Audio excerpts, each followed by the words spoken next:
All right, the Kyrie Irving takes have been flying around on the airwaves and online over the last 48 hours. But with so much speculation, we want to take a beat to reset expectations and explain what exactly is going on with the Kyrie situation and what can realistically happen in the coming weeks. Here's our ESPN NBA front office insider, Bobby Marks. Kyrie Irving has a $36.5 million player option, but the reality is that the situation this offseason is he does not have a lot of leverage here. The options, he can return to Brooklyn, extend for potentially 5 years, $248 million.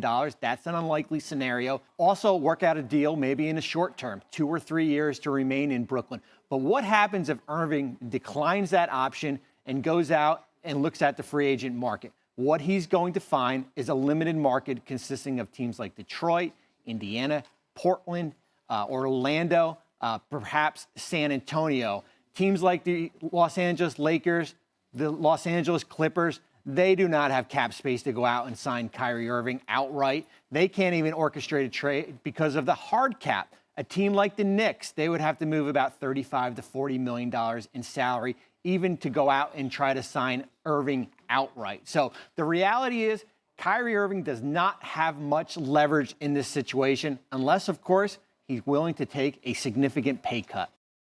Okay, so that's what could potentially happen. Matt, I know we can't get in Kyrie's head, but what do you expect Kyrie to do here? I expect Kyrie to do what's best for him, like he always does, and that's not necessarily always a bad thing. I just want to know, and I think the world wants to know, his current teammates and wherever he may be going, where does basketball rank on your priority list? If it's high, there's no telling where he can end up and what kind of impact he can make. But I kind of want to flip it, too, from another side. The Nets had to give up so much to make this team happen. KD came there for him. You know, James joined these guys. He's only played in 103 out of 246 regular season games since he's been a Net, only 13 playoff games. We all know when basketball is a priority, he's one of the most special players we've ever seen.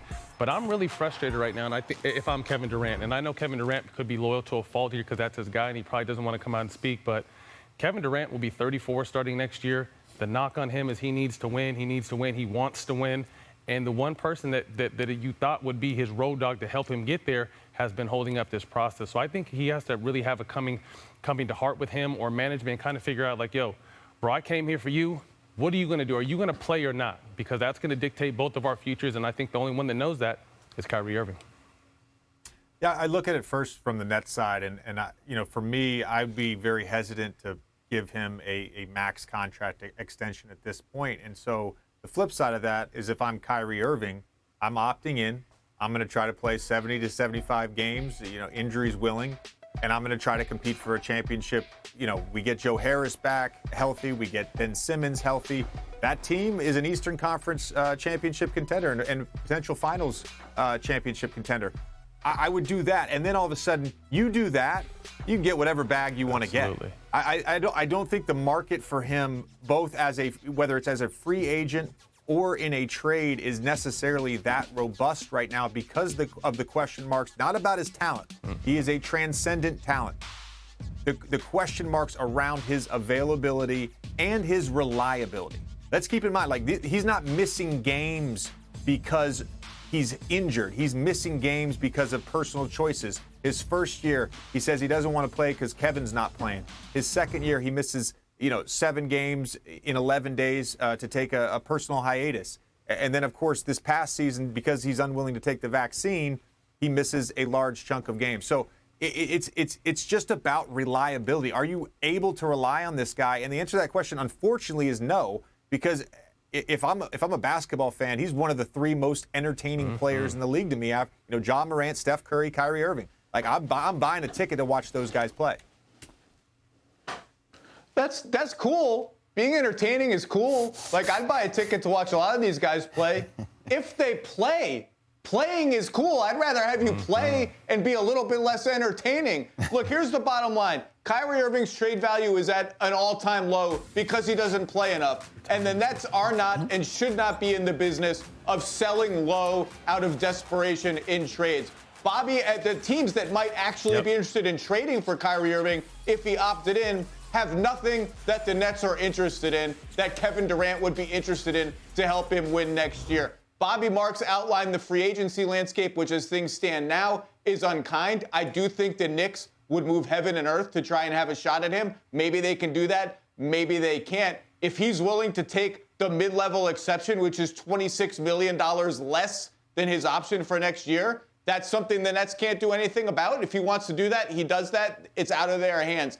I still think the most likely scenarios and the ones that I think benefit both player and team and Kevin Durant, the star that's just sitting there watching his team disintegrate around him seemingly at every moment, is some sort of compromise deal, whether it's a 2+1 with a team option in year 3 or something like that, where it's not 1 year, but it's not 5 years. Maybe it's a 5-year deal that's kind of like the deal Chris Paul signed in Phoenix. It's a shorter deal, but where years 3, 4, and 5 have some guarantee triggers where you only get the full amount if you play X games. Things like that, creative solutions like that, where both sides can kind of sleep at night. It just feels like all of this is a leverage play in public. There's a place to meet in the middle that just makes the most sense out of all of these different outcomes. But you just never know. I mean, if there's one thing we've learned, if we woke up tomorrow and learned he's opting out to sign with Team X for the mid-level, would you be shocked? I mean, I wouldn't be shocked. Nope.